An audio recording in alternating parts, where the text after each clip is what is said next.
Namaskar, Jai Hind, Jai Bharat, and welcome to Dev Talks. This is Aadi. I have with me Professor Gautham Desiraju from the Indian Institute of Science. Of course, he's a professor of chemistry, but he's actually written a very interesting article in the Organizer magazine about Balochistan.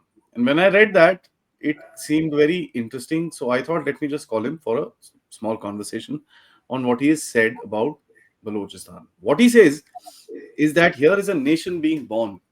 Let's try and find out why. Namaskar, sir. Welcome to the show. Namaste, Adi. It's a pleasure to be in your show. Thank you for inviting me. Honor, sir. Sir, tell me, why did you say that it's a nation being born? What makes you kind of think that? Mm, A nation is a concept that, in Dr. Ambedkar's words, uh, it gives a very strong feeling of exclusivity. Those who feel they belong to a nation feel very strongly a sense of kith and kin among others whom they feel belong to that nation. And they also feel a strong feeling of otherness to those outside what they consider to be the nation. So, if you take this kind of a definition, a nation is different from a country. A country is a political creation, and it is people who are citizens of a country. A country is a system of rules. You have something called a passport. So, you can change your passport to the passport of some other country, or in the case of some countries that permit dual citizenship, you can even have two passports. So the concept of citizenship is very light compared to the concept of nationhood. Now,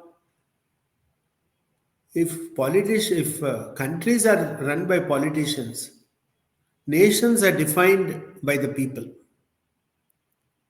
So, and the thing is, what makes it very interesting, sometimes a nation will coincide with a country. And this is typically true, accurately true, of the so called nation states of modern Europe. So, something like France, which is really an epitome of today's nation state. The country France is more or less congruent with the French nation. So much so that the French, at the height of their colonial power, considered their places in Africa and even Pondicherry to be part of metropolitan France. They thought of them as all part of the French nation. So, accurately, those nation states have one language, one religion, one domain, and it is complete one to one correspondence. There are other things where you can have a nation. I mean, in the Indian context, uh, one can easily define something called the Tamil nation. And it is a group of people who have this feeling of being Tamil. You can have easily a Kannada nation. And coming to the place in question, you almost very certainly have the Baloch nation. It's been there always. It's a very old nation. It's nothing new.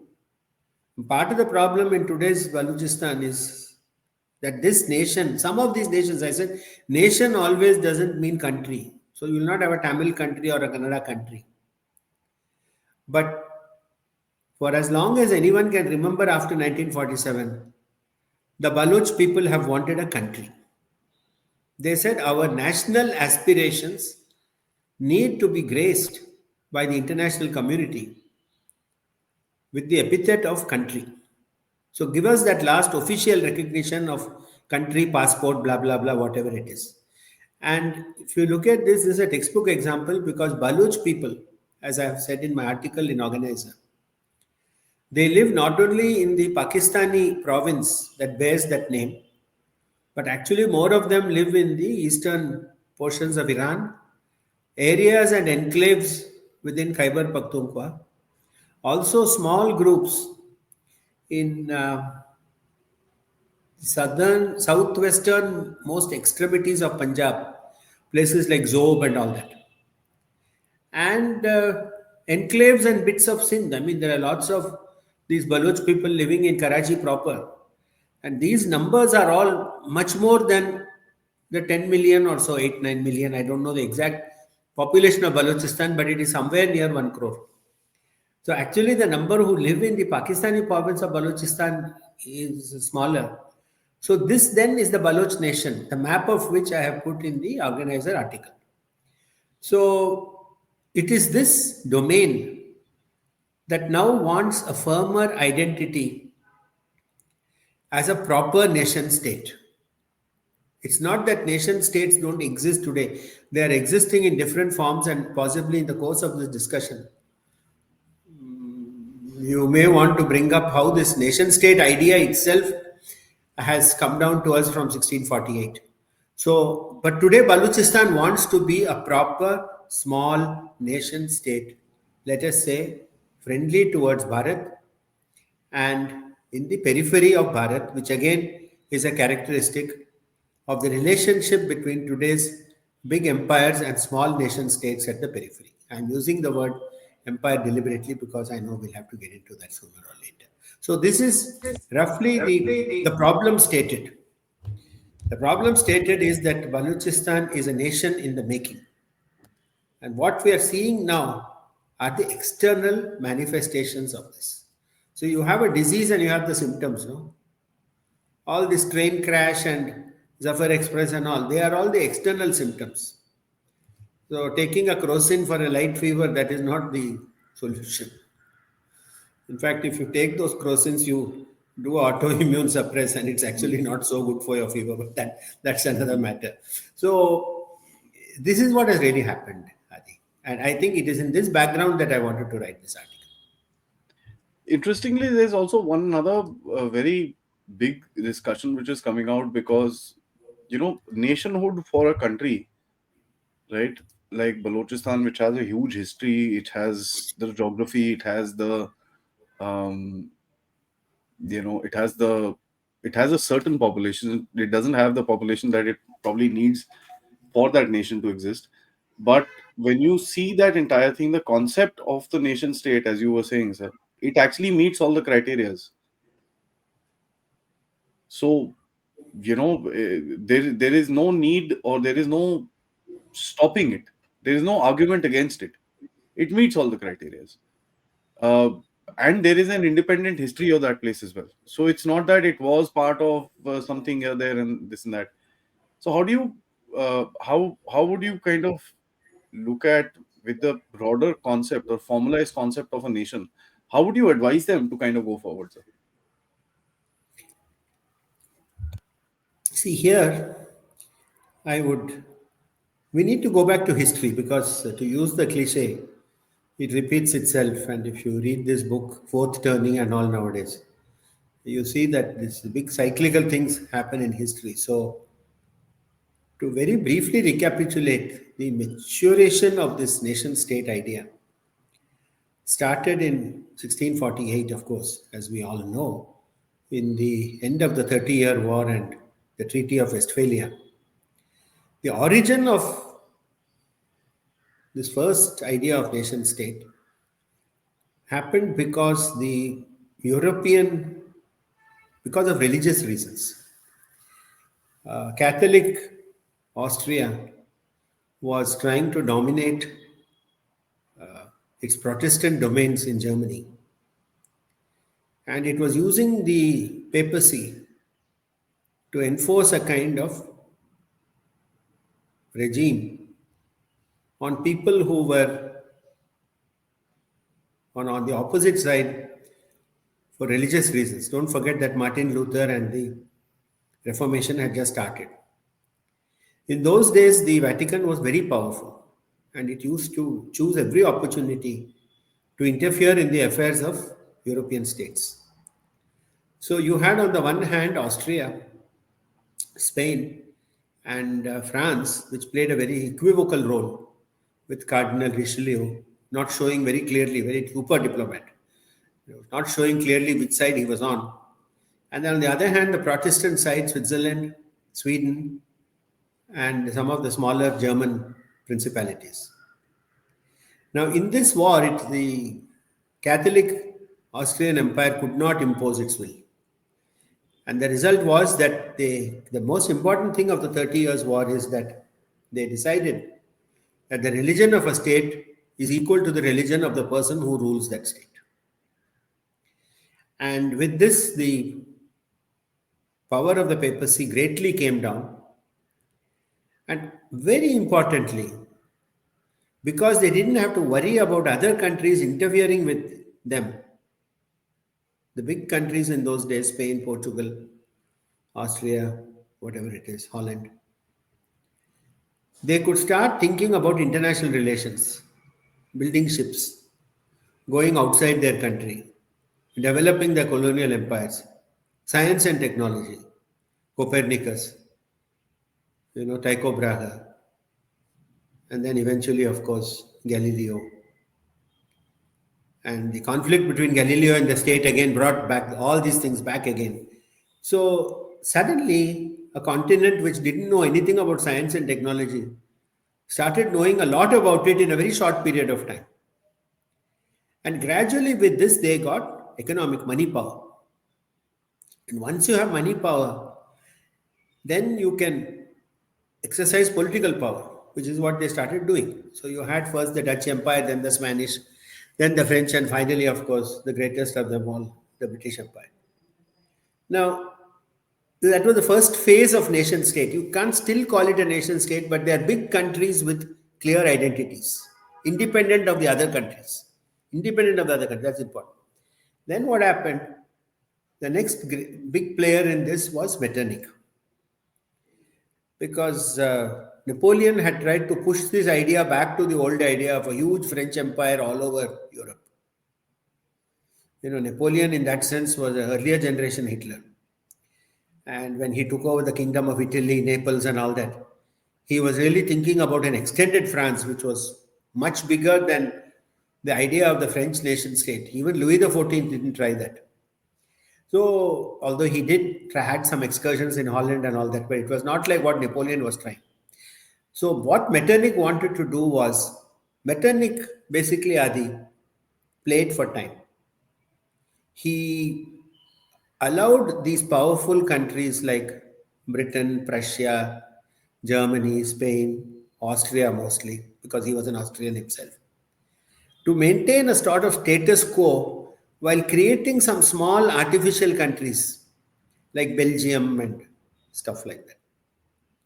Those small buffers he created, and he believed that the big powers, they were actually empires kind of, could do salami slicing of Europe, and that Europe was a common ilaka for all these people to start chopping up into little things. And for example, one of the things he did was he united Austria and Hungary in some sort of an artificial union. So the same person, Franz Joseph, for many years, was the Emperor of Austria and the King of Hungary. And he had two thrones, one in Vienna and one in Budapest. So these were all half-hearted attempts at trying to retain the old order, but the revolutionary movements were too strong. And notably, the tinderbox was Bosnia, the southeast part of Europe. So there things were really going off because the fault line between Christians and Muslims occurs fair and square in the Balkans. So that was going to be a problem area anyway. And then Turkey was this large, silent fellow sitting on the east, who was neither in this system nor outside the system, but could actually play a part in the Crimean War and all that. So you had Russia, Britain, Germany, Austria, etc., playing with these little states, but the revolutionary things were too much. Metternich's idea could not hold Europe together for more than a century. And so the biggest event, which in my opinion in international relations over the last several centuries, was World War I. Because World War I saw the end of four empires: Austria-Hungary, Prussia or Germany, basically, Turkey and Russia. So all four vanished. The fifth vanished, but not in name, and that was the British Empire. By the end of World War One,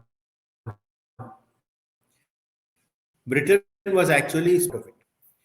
The Indian Empire ceased to be a revenue nation.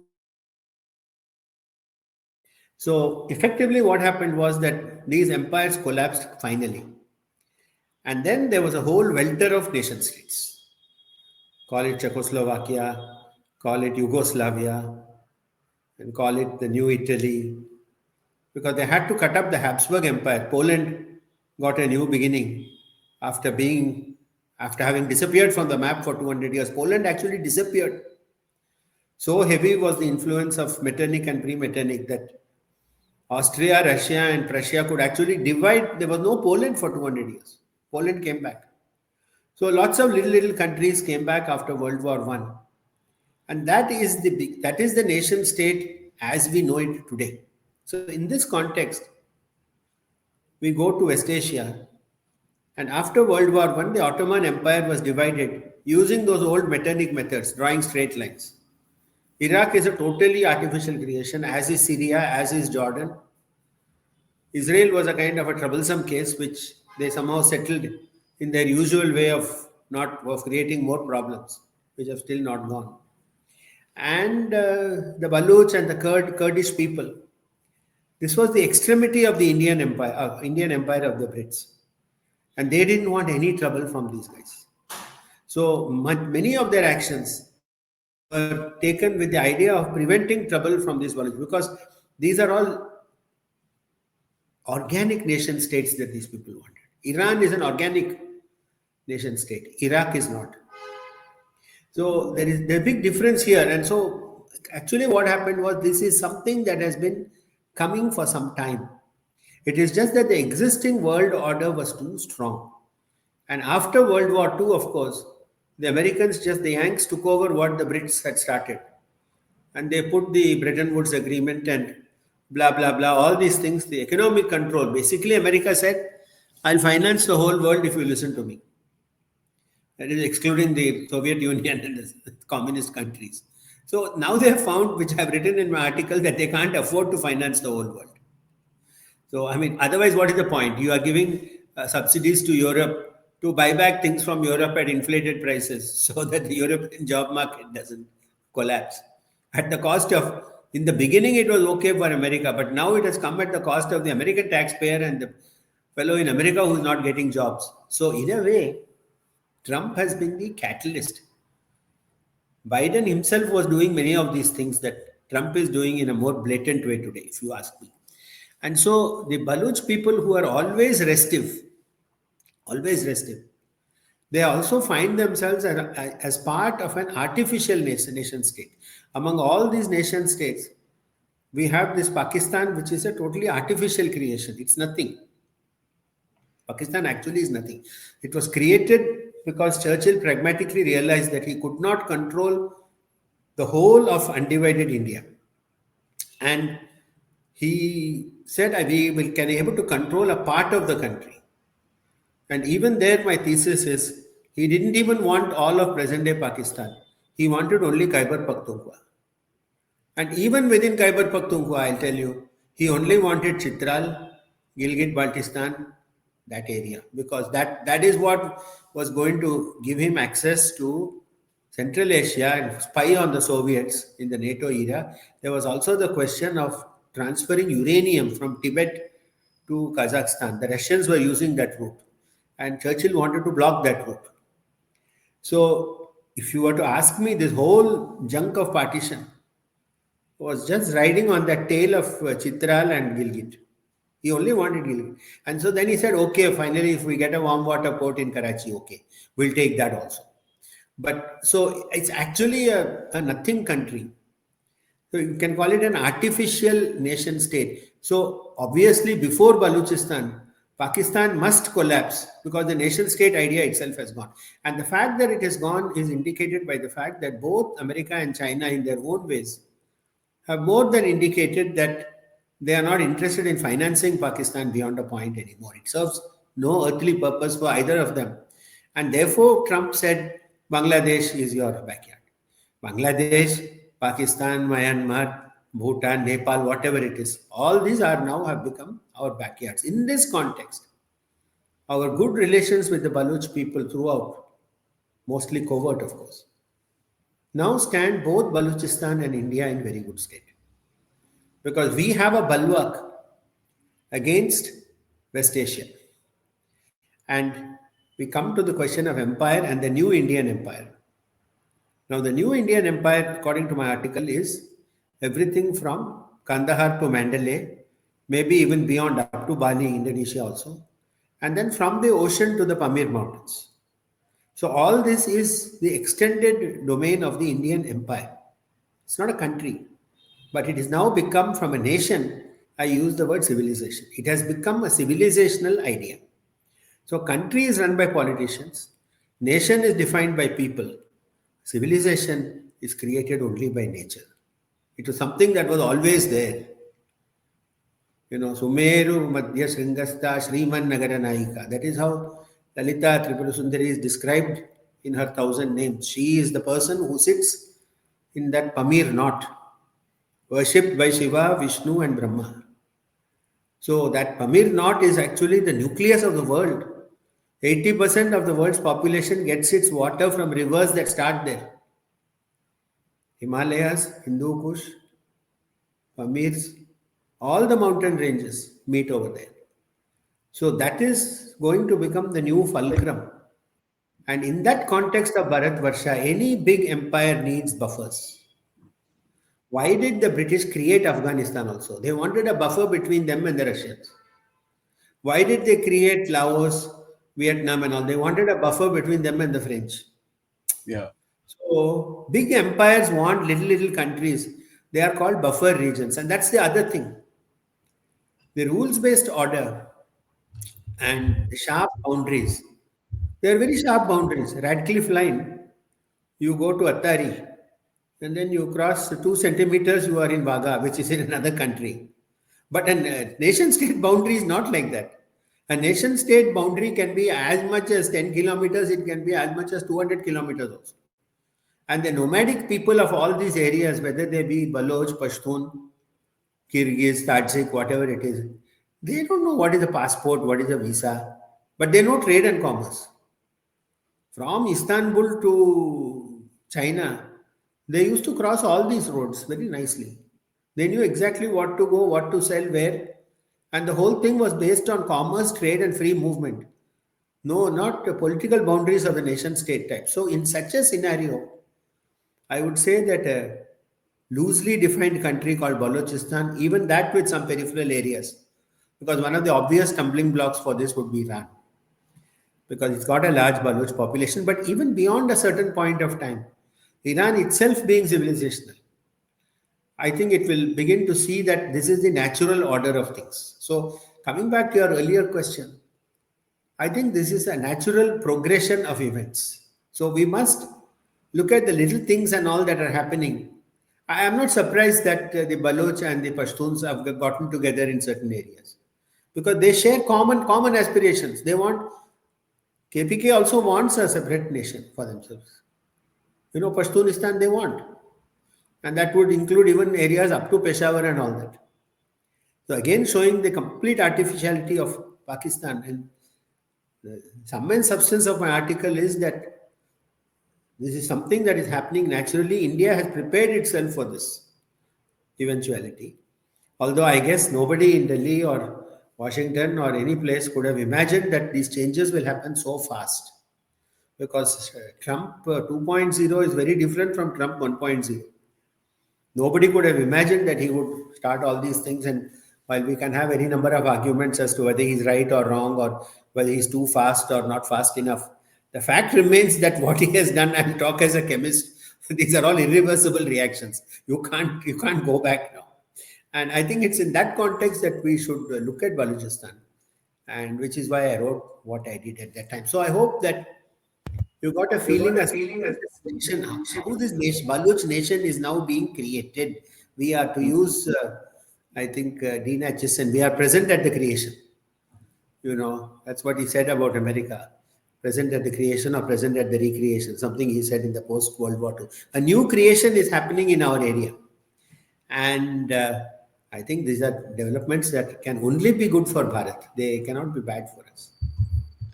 When you lastly, I just want to ask you another major factor in the theory of this entire thing, and I'll just take another 5 minutes of yours. When you look at these structures of nations which have been formed today, they have changed, as you very rightly described. In Europe, Bosnia changed. Today, we are seeing Ukraine kind of change. Israel will change. So there is a concept where the nation state, which was supposed to be irreversible, is known to be reversible now. Since the 1990s, we've been seeing this again and again. So, in that aspect, sir, what do you think of the nationhood, which should derive itself from civilization? That's again something you said. So, what's the future of Bharat as per se? Very thought provoking question. I have written in my book Bharat India 2.0 that with the twists and turns that the nation state has taken in Europe, Europe is the main laboratory for nation state. Make no mistake about it, because they have gone through all the experiments that have failed and everything. As a scientist, I'll tell you that experiments that fail are much more important and useful than experiments that work, because then you know exactly where you have gone wrong. But I've written in that book that the present disposition of Europe today, notwithstanding what the EU is trying to do, the present nation states of Europe, there will always be a Serbia, Adi. There will always be a Croatia. Those little nation states, there will always be a Finland. They may come together briefly and temporarily for Schengen, visa purpose, common currency, which may come and go. But those small nation states won't go, because in their own way they have. The first thing about a nation state, if you ask me, is that it should be small. By its very nature, to have uniformity in language, religion, culture, geography, history, you have to be small. You can't be a very big country and still be a nation state. Now, in the civilizational context, it is even more durable, because you have a mother empire, which in this case, just for argument's sake, let us say the present political boundaries of what is called Bharat Ganarajya. The map that we see, and which is the map that is given in my book. We've added Chitral to India, by the way, because legally that is part of India. Readers may notice that. But if you take that as the country, and since Yogi Adityanath has already said this, let us include the political boundaries of India, the country. India, the country, should be up to the banks of the Sindhu. I think that is a natural cultural limit of Bharatvarsha, the original one, the core country, the inner domain. So up to the Sindhu River, that is the political unit that I will now call Bharat. Then you have Bharat Varsha, which is the buffer, including the buffer regions.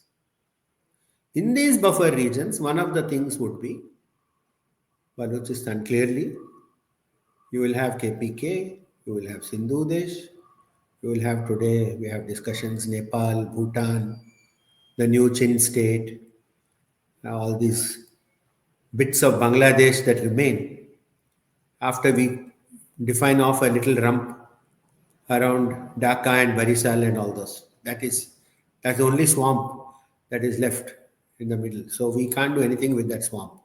So everything else will be little neatly carved off. So it will be in this context that we will have a empire, the Indian empire, the new Indian empire, with what I call vassal states, which are all friendly. There will only be one vassal state which is unfriendly, and that will be Punjab on the other side of the Sindhu. Things like Haripur and there are Ismail Khan and all. But those places are actually pretty wild. Not many people live there also. Most of the population of Punjab is on the eastern side. So I think we will have a truculent 100 million Punjabi Muslims who will be our only opponents. Let us say in 20, 25 years from now. Everybody else, one way or the other, will recognize the dominance and suzerainty of Bharat, because the other empires would have are already acceded to the China, America, Russia. There are four empires today: America, India, China, Russia. You can take four and a half empires. Europe also you can. So none of these other, you know, three and a half empires are going to object if we start showing our weight in our, to use the word ilaka. Nobody is going to object now because Trump has already given the blessing. बताया ना उसने बांग्लादेश मोदी का backyard है बस और क्या what else do we need? Yes, we have got the passport. He has given us the visa to hit there. Oh, it's so clear. It's only a matter of our fellows realizing that the time has come. And I think they are clever enough and wise enough to realize, even with the natural caution of our Ministry of External Affairs, I think even they realize that the time has come. Because if they don't do something now, then it will be a golden opportunity that is lost. And for example, I feel I'm strongly convinced that GB itself will fall into our laps without a single shot being fired by the Indian Army. I think it's only a matter of dominoes jaisa hai yaar. And once and I have always thought and discussed with my friends whether Baluch would go first or KPK will go first. And all of us used to argue that KPK would be the one where the trouble would start. But funnily enough, it is Balochistan. And I think it is because the civilizational consciousness was much deeper and much stronger in Balochistan. That is why that organic thing that has come up. I mean, this organic thing was always there in Bharat. It came after 2014 because the present Prime Minister opened the key. He opened the key and then he gave us a feeling that, yes, we are Bharatiyas, we are Dharmic. There is nothing wrong in saying this. Yes, we are Sanghis. We like orange color. You know, people could start saying these things. And yes, there are people called Muslims. And there are 615 million of them living in these three countries in a population of 1.1 billion Hindus. And people are able to say these words, Hindu, Muslim, all these things without any shame. I think all these things are happening very fast actually. I never thought that. I've been watching, these developments almost for 15, 20 years. I never thought things will happen this fast. The speed of this thing is what is amazing me now. That is true, sir. That is absolutely true. We are looking at literally history unfolding in front of us, which we never thought will happen. Fast forward में जा रहा है sir. Super fast forward, sir. Super fast. Super fast forward. Thank you so much, sir. It was a pleasure talking to you, and let's hope that you're not a stranger to the channel. It was an interesting deep dive into nation states, Balochistan, and of course the future of Bharat. I think Bharat is a discussion we could have sometime later, and we could take this up. Indeed. What do we think is Bharat? Indeed, I mean, much of my ideas in this things come from my studies and research, which led me to write this book, Bharat India 2.0. Abhi hum fair and square, we are in 2.0. Yes, sir. Absolutely. For the last 10 years, we were in an interim period between 1.0 and 2.0. But Nabi, Zarur, we have come into Bharat India 2.0. Lastly, sir, I always say, Bharat was the story that started with Bharat, became Hindustan, then became India, and now we are, back to Bharat once again. We have reclaimed ourselves with pride and honor. Yeah. And it will happen even like there's a Gadwad in Balochistan. There will be Gadwad in India as we are. I mean, don't forget that. What's happening right now is that only. Riots in Murshidabad or Vaniambadi or Kamtapur don't surprise me. You go to Vaniambadi, then 95% Muslims there. So it's there. I mean, we have to recognize it. Yeah. We have to recognize all these things, and the same churn will happen in India. But India being a strong and powerful country economically today, well, at least relatively strong compared to other places. It won't hurt us that much. We're not as strong as China and America, but we're reasonably there. I think all these gutbuds which you are seeing in Bengal and other places, half of them the state is already controlling. There were no riots in UP, for example. Nothing. which means go back to the old thing, no? Sama, Dana, Bheda, Danda. Ah, We are trying everything. Finally, if the other side is not willing to go for the first three, then it has to go to the fourth one only. और तो कुछ choice भी नहीं है.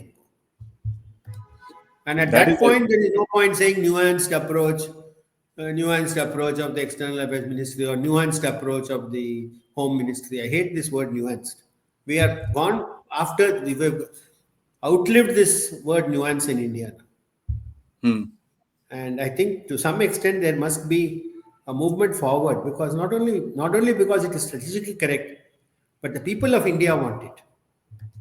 And if you don't give the people what they want, any government will collapse. Yeah, This is yeah. again a feature of a democracy. You can't get away from that fact. Just That's true. merely slogans, Vishwaguru, Vikshit, all these things will not help us. Hmm. That's true. Those are लोग तो नहीं directions. मानेंगे. They won't listen to all these things. Hmm. Those are अभी हम directions. लोगों को क्या मिला हमको? You know, Hmm. That's what. Those are directions. Those are strategic directions. But methodology. That's yeah, methodology. It's not strategy. yeah. To all the audience, my request to everybody, please like and share this particular video. And to sir, thank you so much once again for the time, sir. And we shall catch up with you very soon once again. Namaskar. Jai Hind. Thank you, Adi. It's been a real pleasure talking with you, and I'm Thank you, sir. honored. I've heard so many of your podcasts actually, Oh, thank and you. I was really tickled pink when you said that you would feature me in your show. Oh, absolutely. So why not? Any knowledge, I am ready to always discuss. That's something which is uh, one has to grow like that only. Thank you, sir. Definitely, definitely. Thank you. Good day.